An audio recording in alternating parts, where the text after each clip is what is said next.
হচ্ছে আমি আপনাদের রুই মাছের মজার একটা রেসিপি দেখাবো।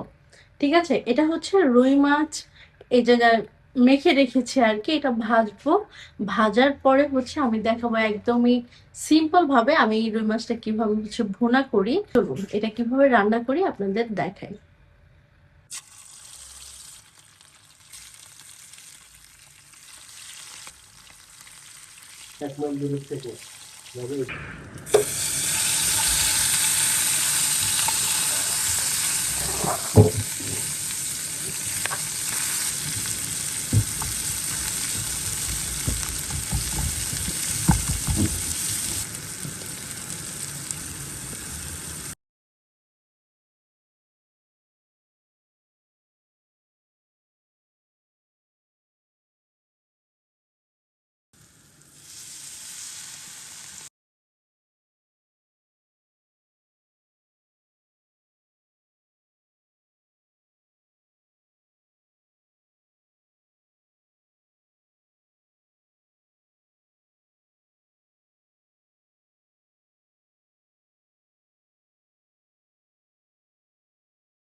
আজকে হচ্ছে আমরা হচ্ছে বাসার জন্য আম, মশলা ফাঁকি করব। তো এটার মধ্যে হচ্ছে করব, এদিকে হচ্ছে অনেকগুলো জিরা হচ্ছে মা এভাবে ভেজে নিয়েছে, মানে শুকনা তাওয়াতে হচ্ছে টেলে নিয়েছে, দেখতেই পাচ্ছেন। এখন এগুলো হচ্ছে ব্লেন্ডার করে নিব।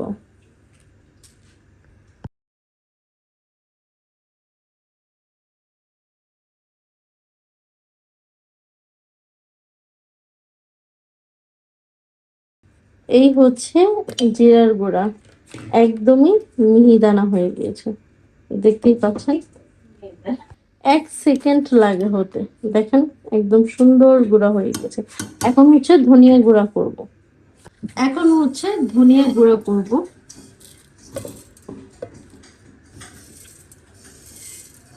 বাংলাদেশ থেকে এই ধনিয়াগুলো আনছে আর কি। ধনিয়া কয়েকবারে আনছে, বাট আমাদের হাতে এসে পৌঁছায় নাই, হারাই গেছে বা ভুলে গেছে।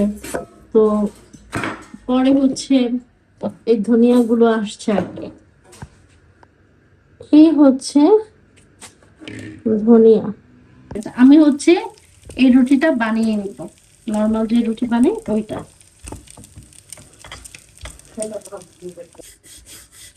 তো রুটিটা হচ্ছে আমি একদমই পাতলা করে বানিয়ে নিচ্ছি।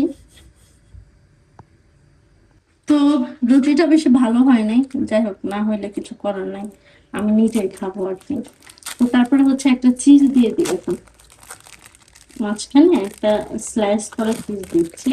সুন্দর করে একটা চিজ হচ্ছে দিয়ে দিলাম। এখন এইভাবে ভাঁজ করে নেব।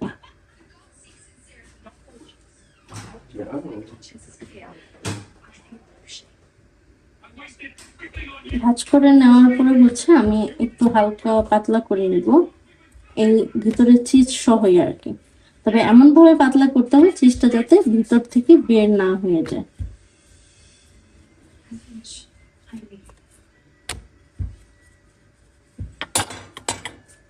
তো যাই হোক, পরোটাটা বেশি দেখতে ভালো হয় নাই, ভালো না হইলে কি খেতে ভালো হবে এটা। তো একটু পাতলা করে হচ্ছে বানালাম। এখন হচ্ছে এটা ভেজে নেব।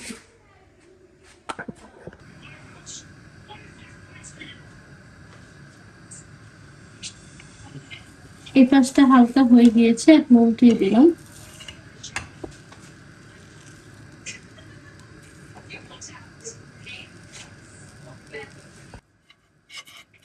এখন পরোটাটা হচ্ছে উঠিয়ে দিচ্ছি। তো হালকা একটু তেল দিয়ে দিচ্ছি, তেলের পরিবর্তে জায়গায় ঘিও দেওয়া যাবে বা বাটারও দেওয়া যাবে।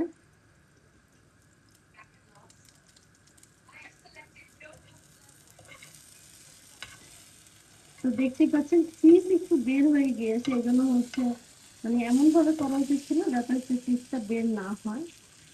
তো oh my God, একটুখানি লিক হয়ে গিয়েছে, যার কারণে চিজটা হচ্ছে বের হয়ে যাচ্ছে এরকম করে।